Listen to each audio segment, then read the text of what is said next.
Excuse me, are we allowed to film? I don't see why not. Just my eye use, I'm not going to. Thank you. That's right.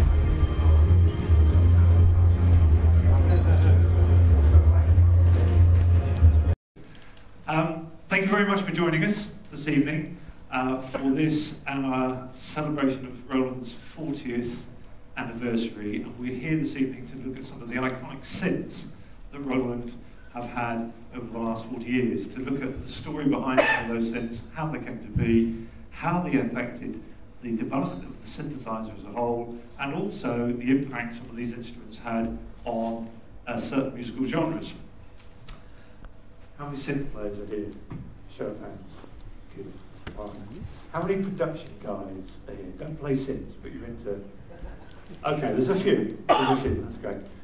So that's good, because afterwards we've got some very interesting gear for you to play. It's not just what you see here, we've got some other bits and pieces hidden away. Can you all hear me, by the way? Yeah. All right? Great. So it's great. We've got some gear for you to play at the end. We've also got three very special guests who come this evening to share with you some of their experiences of using Roland equipment, but I will introduce those a little bit later on. My name is Sean Montgomery. I'm the Senior Product Manager at Roland UK, and it's my pleasure to start the evening off by looking at a brief timeline of the Roland synthesizer. Now, we haven't got time to do every single synth that Roland have introduced in the last 40 years. So what I've done is I've tried to hone it down to those synthesizers that made a big impact to Roland as a company, and also those synthesizers that made a big impact on the development of the synthesizer as a whole. So I'm going to apologise now if there's anyone in the audience who has a favourite Roland synth and I don't mention it, then apologies in advance. So, on we go. How did Roland start? Well, Roland started with this gentleman here. His name is Mr. Iketaro Kakahashi, and he didn't start Roland until he was 42 years old. So to understand a little bit about how Roland got going, we're going to spend a few seconds just looking at his life prior to Roland. And Mr. K wasn't a musician. In fact, he doesn't play anything at all. But he is an engineer, and he started his life fixing and selling electronic household appliances. But early on, he said, I'm going to devote my life to making musical instruments. And he set up a company called Ace Tone. And this was one of his most successful products. This is the FR1 rhythm machine. It was so successful that many electronic organ companies of the time, because electronic home organs were all the rage, Lowrys and Hammonds and Wurlitzers, built these into their organs. In fact, Hammond started to build these into their organs, and that venture was so successful that they asked Mr. K to run a company in Japan called Hammond Japan. So he ran two companies. One was Ace Electronics, and the other company that he ran was Hammond Japan. But he fell out with them. There were some changes in direction, changes in management style, and in 1972 decided he had enough, walked away, and formed a company called Roland. And this is Roland's opening day in April 1972. But with that heritage in rhythm machines, it's no surprise then that Roland's first product was in fact a rhythm machine. Here it is. This is the TR-77, and its very design proves that the market for home electronic organs was all the rage. You can see it was designed to sit on top of an organ, very nice wood, very nice inlaid design, and that's the market it was aimed at. But what about the synthesizers? Because that's actually what we're here to talk about. And in the 1970s, no doubt as you're all aware, the synthesizer then was a monstrous beast. Filled up the whole room. Got a picture here. So there's one. That's the Moog. Yeah, sure. Carry on, buddy. Filled up the whole room. Unbelievably difficult program. Get a sound out of. Very, very expensive. And a bit like a telephone exchange, really, with all those patch cords, and very much the preserve of academic institutes. But that all changed. And that all changed in 1968 when a record was released that featured one of these instruments, and it suddenly brought the synthesizer to the forefront of the public imagination. Anyone know what that record was? Oh, great. This is great. Okay. So let's have a listen to that. Here it is.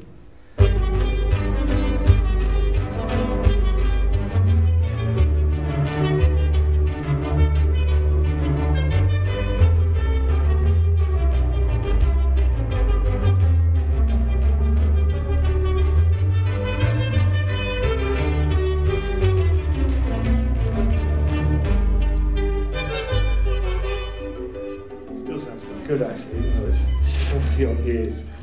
So that was switched on back, and so all of a sudden synthesizers starting to appeal to the mass market. So Moog decided that he would make something more compact, more portable, with no patch cords, and something that it was very easy to play, and this was it. This was the Mini Moog in 1970. All of a sudden, pop bands were now using it. But where were Roland then while all this was going on? Well, this was our first synth. This is the SH-1000, our first synth, but also Japan's first synth as well. But you can tell by looking at it that it was designed, again, for the home organ market. Sit on top of an organ, it had wooden music desk, wooden construction, and also 10 simple orchestral presets, which you can see just underneath the key slip here. But at the time, the Moogs were much more successful. They had a fatter sound, they had a punchier sound. But what Mr. K did is he recognised that synthesizers had to be affordable as well as creative. So he used a design for this that minimised the use of certain technology, and he got the price down to $800 when it was launched. And that's what made it took off. Interesting video clip coming up for you now. Bonus points if you can recognise the musician. I think you're all of an age in here, you probably will. And the theme tune to this song that I'm about to play was composed on an SH-1000. Tune. What's the difference between this synthesizer and the one you just played? Basically no difference except that this has got all preset sounds. Like I'm using a clarinet sound, but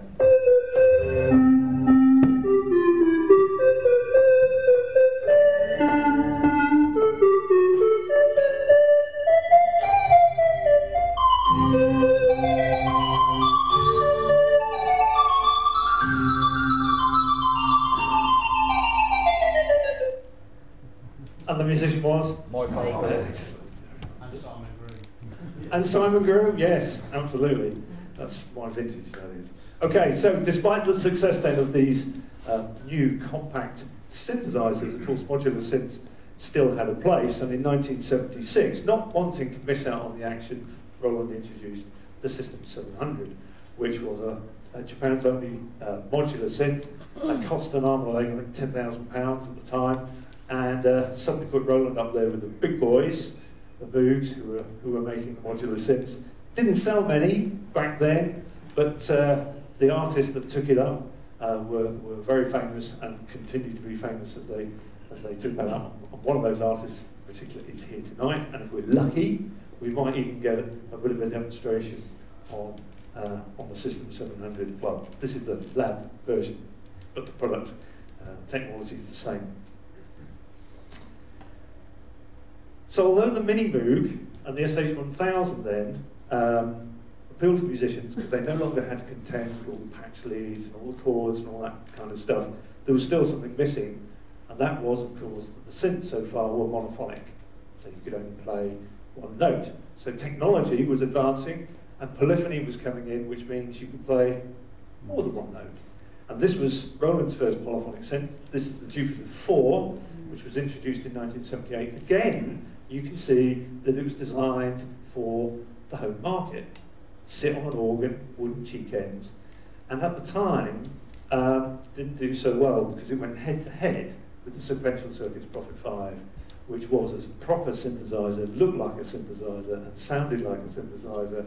But later on in life, this became a cult classic because of two things. Several things. Firstly, it had an amazing unison mode where you could channel 4 oscillators down to one big fat monophonic sound. And the second thing was its arpeggiator, an amazing arpeggiator that was used to very great effect in this.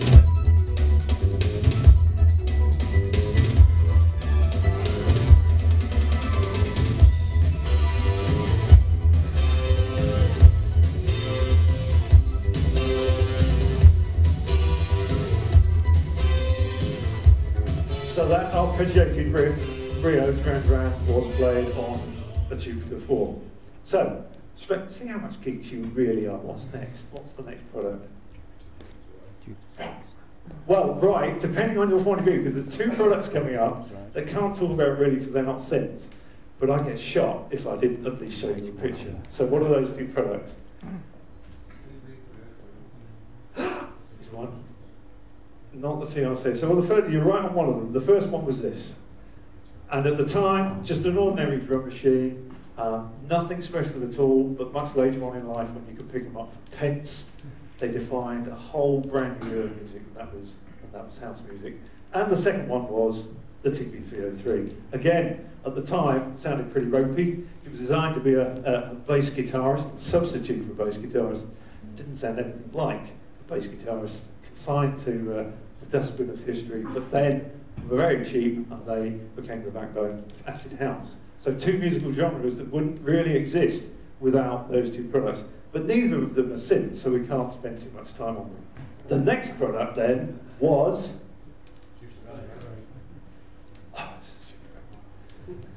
And I'd like to stand here and tell you all about Jupiter 8, but I'm not going to, because you've noticed, the eagle eye amongst you, we've actually got the Jupiter 8 here, and we've also got our own UK demonstrator here, who's Gareth, somewhere.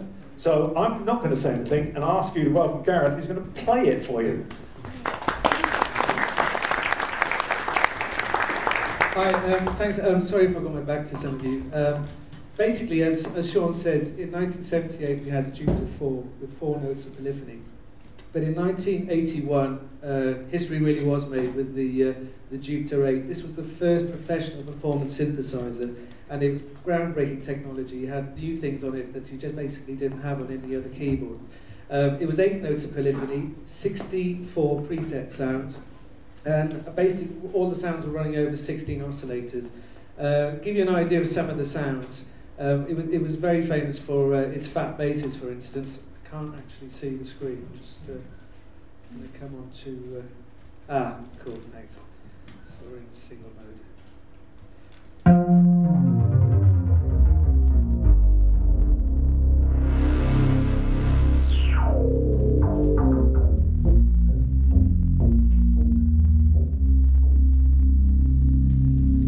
Roland's always been famous for its fat basses and also its fat pads, which pretty much started with this keyboard. I'll give you a nice idea of the pads as well.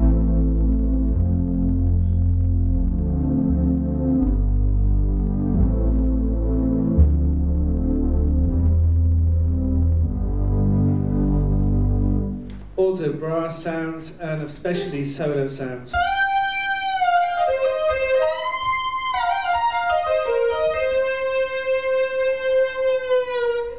It's a push button modulation. I love that. Now, one of the groundbreaking things was the ability to layer sounds. As I said, you had 64 sounds on board, but basically you could use 64 sounds times 2 and layer them. And I'll give you a little example of one of the layers on board.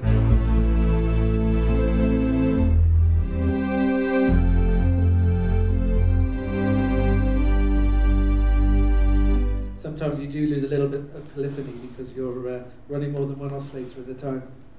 But splitting the keyboard, for me, was one of the main things with the Jupiter 8. You could split it so you have 2 octaves of one sound at the bottom end and three sounds at the top end. And basically, I'll give you an example of the control you've got. A lot of it's very manual, so...